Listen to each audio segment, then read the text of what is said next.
साल 2000 की इब्तिदा में स्टील मिल के मुलाजमीन की बरतरफी के खिलाफ प्रेस क्लब कराची के सामने एहतजाज। इस मौके पर दीगर साथियों समेत मुझे भी गिरफ्तार किया गया था। वालिद सैयद इमदाद मोहम्मद शाह ने पैगाम भिजवाया कि जमानत नहीं करवाना। फिर 2 दिन बाद मुझे थाने से ही छोड़ दिया गया। चंद मामलात में तजुर्बा और मालूमात है कि गिरफ्तारी से आर्जी तकलीफ तो होती है, पर इज्तिमाई तौर पर मसला ज्यादा उभरता है और उसको हल करने में पेशकदमी भी जरूर होती है। जैसे ही बेरा टाउन साजिश केस में अक्सर दोस्तों की जमानतें मंजूर हुई तो चंद वकला और साथियों की जानिब से मशवरा दिया गया कि अब मुझे भी जमानत करवा के बाहर आ जाना चाहिए। इस सिलसिले में दर्जे झील दलाइल दिए गए। नंबर 1, गिरफ्तारी देना बेहतरीन अमल था, पर जैसा कि दीगर दोस्त जमानत पर रिहा हो गए हैं तो अब मैं भी जमानत करवा लूँ। नंबर 2, मौजूदा हुकूमत और रियासत बेहस अखलाकियात से आ रही है। अदालती निज़ाम सुस्त और हुकूमत के ज़ेर असर है, इसलिए केस तेजी से नहीं चलाया जाएगा। नंबर 3, ज़ाती कारोबार और अपने इंतखाबी हल्के के अवाम को वक्त दे, नहीं तो वो मुतासर होंगे। नंबर 4, पार्टी सदर की सेहत अच्छी नहीं, सिंध एक्शन कमेटी राब्ता मुहिम चला रही है, उसे मुतारिक करने के लिए टाइम दे,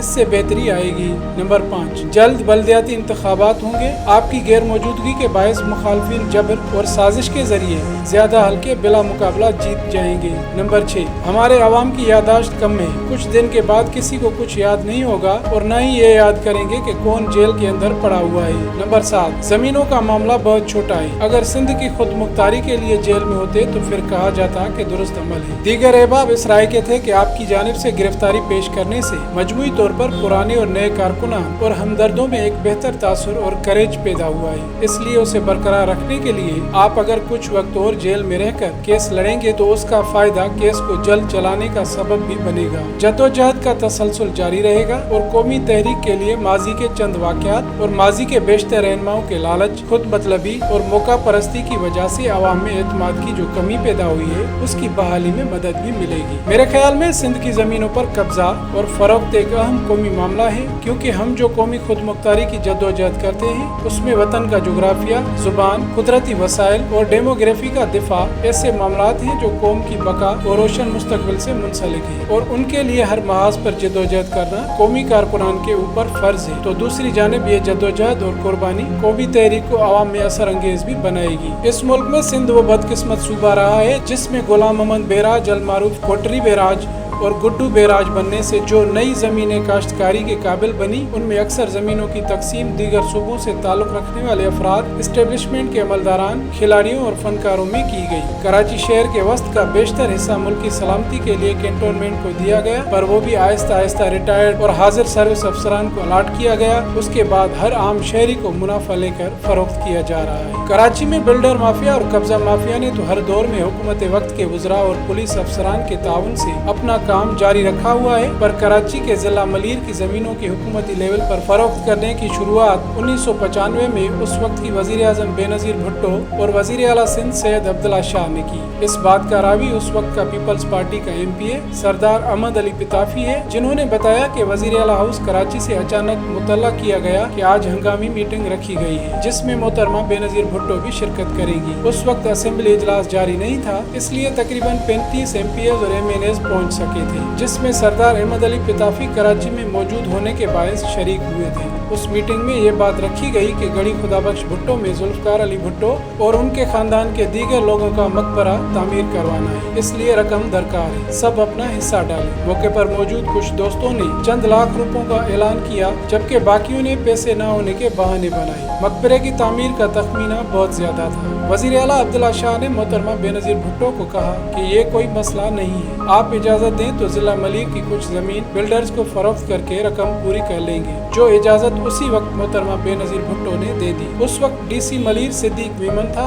और फिर इन पैसों से गढ़ी खुदाबख्श भुट्टो में मकबरा तामीर कराया गया। याद रहे कि मरहूम अब्दुल्ला शाह को इक़्तिदार से हटाए जाने के बाद उन पर नेब में करप्शन के जो केसेस जाहिर हुए, उनमें जिला मलिर की जमीन की इंतहाई नाजायज फरोख्त भी शामिल थी। इस केस में उन्हें गैर मौजूदगी, मुल्क से बाहर होने के बायस मफरूर करार दिया गया था। इस बात की तस्दीक मैंने एक और जराए से भी की। वालिद की वफात के चंद बरस बाद मेरे एक साथी फिरोज खासखेली ने पैगाम दिया कि साबिक सहाफ़ी और उनके ट्यूशन टीचर राव अकील रहमान उनसे मिलना चाहते हैं, पर दमे की शदीद बीमारी के बायस घर से बाहर निकलने के लायक नहीं है। मैं उनके घर खानजादा मौला सकरन शहर गया तो वो चारपाई पर बैठे हुए थे। उन्होंने मेरे वालिद की बेशतर यादें और उनसे गुर्बत का अहवाल दिया। राव अकील रोजनामा मशरिक, हुर्रियत, जसारत, PPI और APP सखर में बतौर नुमाइंदा काम करते रहे थे। उन्होंने दर्जे झील वाक़या यूं बयान किया। राव अकील ने बताया कि गड़ी खुदाबख्श भुट्टो के मकबरे के लिए मलीर में जमीनें फरोख्त करने वाली तफसीली खबर उन्होंने अखबारात को दी थी। कुछ वक्त के बाद वजीर आजम बेनजीर भुट्टो दौरे पर आई तो वो भी उनकी कवरेज करने के लिए नोडेरो हाउस जिला लाड़काना गई। थोड़ी देर बाद सेक्रेटरी मुझे कमरे में लेकर गए जहां मोहतरमा बेनजीर भुट्टो बैठी हुई थी।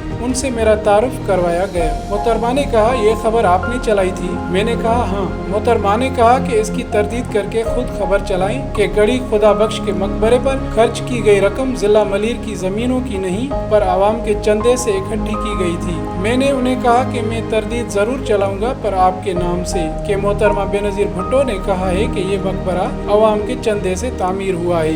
ये बात उन्हें पसंद नहीं आई और फिर मुझे कमरे से बाहर जाने के लिए कहा गया। सिंध की कीमती जमीनों की हुकूमती सरपरस्ती में नाजायज फरोख्त की शुरुआत तो आज से 26 साल कबल की गई थी, पर 2008 के बाद मोहतरमा फरियाल तालपुर और आसिफ अली जरदारी के लोगों ने कराची और ठट्ठा की जमीनों की बर्बादी कर दी, जिसमें कई सिंध हुकूमत के अफसरान और अमलदारान केसेस और सजाएं भुगत रहे हैं, पर खुद मफाहमत और मसलहत के नाम पर सिंध दुश्मनी और गद्दारी करके सिंध फरोशी के एवज इक़्तिदार में बैठे हुए हैं और नाम नहाद केसेस में पेशियां भुगत रहे हैं। उसके अलावा एक खुद गर्जी की इंतहा कराची शहर की दुश्मनी की दूसरी मिसाल मलीर नदी के पश्तों के अंदर नदी के पेट से करीबन तीसरा हिस्सा इब्तिदा से समंदर में छोड़ तक फरोख्त करने का अहवाल कुछ इस तरह है। मलीर नदी जो खीर थर के पहाड़ी सिलसिले मोल पहाड़ से शुरू होती है और डिफेंस हाउसिंग अथॉरिटी पर इख्तिताम को पहुंचती है। इस नदी के पहले हिस्से यानी मोल पहाड़ से M9 सुपर हाईवे तक मोल नदी कहलाती है और सुपर हाईवे से समंदर तक मलीर नदी कहलाती है, जो अंसारी पुल,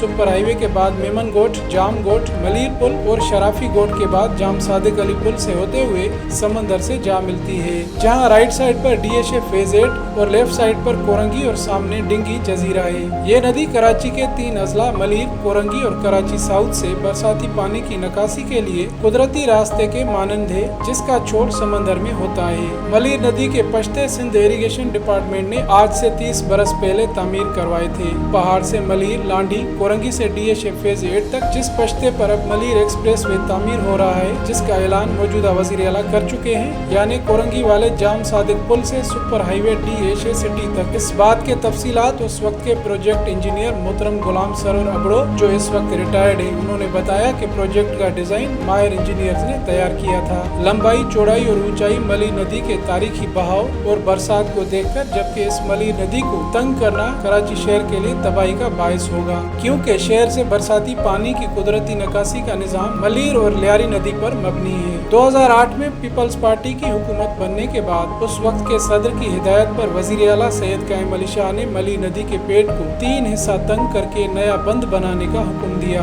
और ये जमीन तमाम नदी बैरिया टाउन से लेकर मलीर, लांडी, शाह फैसल टाउन, महमूदाबाद से लेकर DHA फेज 8 तक फरोख्त कर दी गई, जिसे मियां नवाज शरीफ की हुकूमत 2013 से 2018 में नेब ने कार्रवाई करके उसे तंग करने का अमल रोक दिया था, जो आज तक रुका हुआ है, जबकि इसका केस नेब में कायम अली शाह और सरकारी ब्यूरोक्रेट्स पर चल रहा है। उम्मीद है कि इंसाफ होगा और मुलवस अफराद को सजाएं मिलेंगी। मतलब कि सिंध की जमीनों की नाजायज फरोख्त की इब्तिदा बेनजीर भुट्टो और अब्दुल्ला शाह ने की, पर इंतहा बिलावल जरदारी और मुराद अली शाह ने कर दी है, जो अब मलीर, ठट्ठा और खुसूसी तौर पर जामशोरों में कूद पड़े हैं। वहाँ बैरिया टाउन और दीगर कई स्कीमों के लिए लोगों के नाम पर पैसों के एवज जमीनों के जाली दस्तावेजात बनवा कर फिर मुख्तलिफ बिल्डर माफियाज के हवाले किए जा रहे हैं, ताकि गैर मुकामी आबादी की मुनज़्ज़म कब्जागिरी मुख्तसर अरसे में मुकम्मल हो जाए। बहुत तेजी के साथ सिंध के 3 अजला मलीर, ठट्ठा और जामशोरों में जमीनों के नाजायज दस्तावेजात revenue, land utilisation cooperative society और रजिस्ट्रेशन ऑफिस के बेईमान सिंध दुश्मन ब्यूरोक्रेट्स कर रहे हैं। इन तमाम सरकारी अमलदारों के साथ इलाके के मकामी वडेरे, सरदार और अवामी नुमाइंदे, MPA, MNAs भी कमीशन पर ब्रोकर वाला काम कर रहे हैं। इस नाजायज सिंध दुश्मन अमल को रियासत का कोई भी इदारा नहीं रोकता, न सिंध हुकूमत, न वफाकी हुकूमत और न ही अदालतें। थे। इस तकलीफ दे सूरत-ए-हाल में काठौर के बासियों में से कुछ गैरतमंद मर्द और औरतें मई 2021 में बैरिया टाउन इंतजामिया और सिंध हुकूमत की नाइंसाफियों के खिलाफ एहतजाज करते हुए बिल्डोजर्स और दीगर मशीनों के सामने आ गए और एहतजाज किया। इन अफराद के साथ इज़हार यकजहती के लिए सिंध एक्शन कमेटी ने 6 जून 2021 को सुपर हाईवे M9 पर पुरअमन एहतजाज की कॉल दी, जिसमें लाखों मकामी और दीगर शहरों के बाशऊर अवाम ने मिलकर एहतजाज किया तो सिंध हुकूमत और पीपल्स पार्टी ने सिंध एक्शन कमेटी में शामिल जमातों के रहनुमाओं और मुजाहरे में शामिल हजारों अफराद पर दहशतगर्दी के मुकदमा दायर करवा दिए। पर अफसोस के इस मामले पर बासर लालची और पैदागिरी करने वाले तो मुजरमाना खामोशी अख्तियार किए बैठे हैं, पर वहीं कौमी कारकुनान की हिम्मत को सलाम पेश करते हैं कि उनकी बेखौफी और उनकी जद्दोजहद कौम में कामयाबी की उम्मीद पैदा कर रही है। जित कोड़े की न कुछन उत पाबो ही पद्धरो। आर्जी तौर पर ताकतवर अवामी एहतजाज और गयूर कौमी कारकुनान की जुर्रत बैरिया टाउन कराची के मज़ाफात में रहने वालों के खिलाफ सिंध हुकूमत और बिल्डर माफिया के नाजायज ऑपरेशन को रोक दिया है। पर मुस्तकिल हल के लिए सिंध के अवाम बिलखुसूस मुतासरा अफराद को ये देखना होगा कि जिन्होंने हमारी ज़मीनों और सिंध के मफादात को फरोख्त करके अपने बड़ों के मकबरे बनवाए, मुल्क के अंदर या बाहर महल बनवाए और इमलाक खरीदी, गैर मुल्की बैंक्स में अरबों डॉलर्स के बैलेंस बनाए, उनके एवज सिंध की मौजूदा हुक्मरान जमात कठपुतली की तरह सियासत में उछलते कूदते नजर आ रही है, जिसके लिए आगा शोरश काश्मीरी का ये शेर मंजर कुशी करता है कि मेरे वतन के सियासत का हाल मत पूछो, घिरी हुई है तवाइफ तमाश बीनों में। इस तमाम तर सूरत हाल को देखते हुए मैं मुस्तकिल हल के लिए पहले जिला मलीर, ठट्ठा और जामचोरों के मुतासरा इलाकों के अवाम को खबरदार करता हूँ कि माजी के वाक़यात और गलतियों को मद्देनजर रखते हुए खुद एहतसाबी के अमल से गुजर कर मुस्तकबिल में उन्हें अपने इलाकों से सिंध दुश्मन बासर अफराद और जमातों से सियासी तौर पर मुकम्मल लातल्लुकी अख्तियार करना होगी। बसूरत दीगर उनकी ज़मीनें तो जाएंगी, पर उसके साथ साथ सिंध किसी बड़ी मुश्किल में फंस जाएगा। सरहा डिठम से जन साञाए सिराणसी तेगतनी जी खे कट न लगे कदहीं। Syed Zain Shah, ward number security 16, central jail Karachi.